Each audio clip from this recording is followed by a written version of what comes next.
روز که زن و مرد این جامعه هوس کنه که سفره آماده بگسترن و سرش بنشینه. اون روز آغاز انحطاط جامعه انقلاب کرده ماست.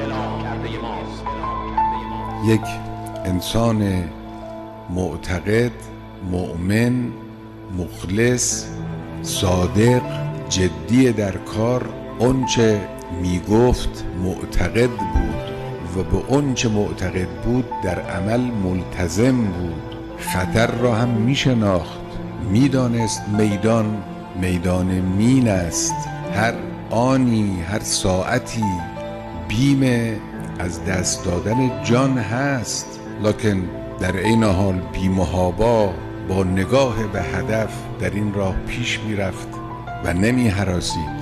همین شهید عزیز ما مرحوم بهشتی هم بزرگترین امتحانش این بود، اون مقداری که در اون دوره به این سید بزرگوار نورانی ارزنده برجسته دستهای تبلیغاتی دشمن تهمت زدن، به کمتر کسی از عناصر انقلاب در طول زمان این همه اهانت‌های خصمانه و بغض‌آلود کردند.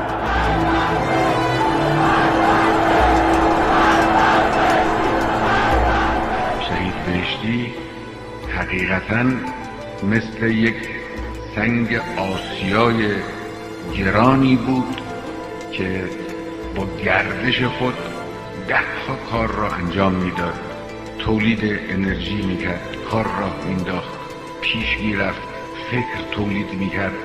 از دیدگاه اسلام انسان دین را آزادانه و آگاهانه انتخاب میکند.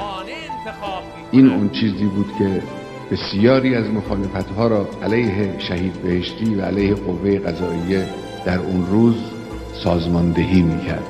امام فرمودن شهید بهشتی مظلوم بود و آنچه که من راجع به ایشان متأثر هستم، شهادت ایشون در مقابل او ناچیز است و آن مظلومیت ایشان در این کشور. البته آقای بهشتی خیلی بزرگ بود و این مردم هنوزم که هنوزه به نظر من آقای بهشتی رو نشناختن. بهشتی در آینده شناخته.